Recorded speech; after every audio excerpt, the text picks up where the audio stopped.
అన్నా అన్నా నమస్తే నమస్తే. నేను మన పార్టీ కార్యకర్తను. పార్టీ కోసం మస్తు పని చేసిన. ఏండ్ల సంధి జెండా మోసిన అని ఎమ్మెల్యే కాడికో, ఎంపీ కాడికో పోయి చెప్తే జర తీరుకున్న లీడర్ అయితే నవ్వి ఓ ఫోటోనో, సెల్ ఫోనో ఇచ్చి చలో ఇగ అంటారు. కొందరైతే అది కూడా చేయరనుకోరి.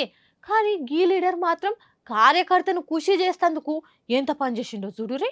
వరెవ్వా కార్యకర్త కళ్ళల్లో ఆనందం కోసం ఎమ్మెల్యే ఆటో డ్రైవర్ అవడంటే చిన్న ముచ్చట్న పులివర్తి నానికి పుట్టాడు ఫ్యాన్ ఫాలోయింగ్ ఇంగిత విరిగినట్టయితుంది ఈ వీడియోతోని. సైకిల్ పార్టీ కార్యకర్త ఒక ఆయన బతుకుతెరువు కోసం ఆటో కొనుక్కున్నట. ఆయన అభిమాన లీడర్ అయిన ఎమ్మెల్యే పులివర్తి నానికి ఆటో చూపియాలని ఆశపడి ఎవ్వరిని ఎక్కించుకోకుండా సక్క ఆయన తానికే వచ్చి అభిమానం చూయించుకున్నాడు. శ్రీనివాస్ మంగాపురం కాడ ఎమ్మెల్యే పులివర్తి నాని ఓ ప్రోగ్రామ్ కి గెస్ట్ వస్తున్న ఎరికయి ఆడికే కొత్త ఆటోను పట్టుకపోయి అన్నా నేను సొంతంగా ఆటో కొనుక్కున్నాను అని చూపియంగానే ఎమ్మెల్యే కూడా ఖుషి అయినట. ఎంబడే కార్ల పోదామని బయలుదేరిన ఎమ్మెల్యే సాబు ఎంబటే దిగి ఇట్లా ఆటో నడిపి 500 బోని చేసి ఆల్ ది బెస్ట్ చెప్పిందట. ఎట్లనో అట్లా మొత్తానికి పవర్లకు వచ్చినాం కదా అని పార్టీ కోసం పనిచేసిన వాళ్ళని పట్టించుకున్నట్టు చేయకుండా ఏదో ఎలక్షన్లప్పుడే లేని పారని చూయించినట్టు కాకుండా అభిమానం చూయించిన కార్యకర్త కోసం గింత చేసిందంటే గ్రేటే అనుకుంటా తారీఫ్ చేయబట్టి ఈ ముచ్చటను చూసిన నెడిజనాలిగా.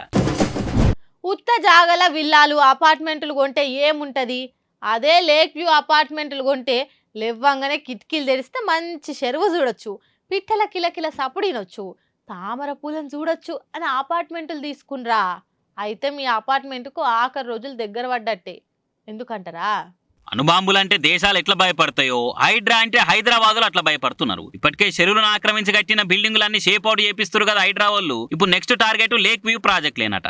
లేక్ వ్యూ పేర్లతో ఉన్న అపార్ట్మెంట్లు విల్లాలను పల్లున గులగొట్టబోతున్నారట. ఇప్పటికే మ్యాపులు కూడా రెడీ చేసిరట. అయితే బిల్డర్లతో ఈ ముచ్చట చెప్పినప్పుడు అట్లెట్లా గులగొడతారు సార్, మా ప్రాజెక్టులని పక్కాగా పర్మిషన్లు తీసుకొని కట్టిన బిల్డింగ్లు అంతా ఓకే ఉన్నదంటేనే బ్యాంకులు కూడా లోన్లు ఇచ్చినాయి. అన్ని డిపార్ట్మెంట్ల పర్మిషన్లు తీసుకున్నాము. ఇప్పుడు చెరువులు ఉన్నదంటే కొన్నోళ్ళు ఏం కావాలి, మా కంపెనీలు ఏం కావాలని కంపెనీల ఓనర్లు ప్రశ్నిస్తే హైడ్రా 50 పాత మ్యాప్లు ముంగర పెట్టి అలా నోలు మూపిస్తున్నారట. ఆ మ్యాప్ల ప్రకారంగా కొన్ని లేక్ వ్యూ ప్రాజెక్టులు FTL కిందనే వస్తున్నాయట. ఇప్పటికే పెద్ద పెద్ద క్రేన్లకు ఆర్డర్లు కూడా పెట్టిరట. గ్రీన్ సిగ్నల్ ఇయ్యంగానే పక్కాగా లేని లేక్ వ్యూ ప్రాజెక్టులను లేకుండా చేస్తారట. పాపం ఇక ప్రాజెక్టుల ప్లాట్లు కొన్నోళ్ళు ఏ టైంలో హైడ్రా పిడుగు పడుతుందో అని తిన్న కూడా పెయిన్ పట్టుకుంటుర్రట.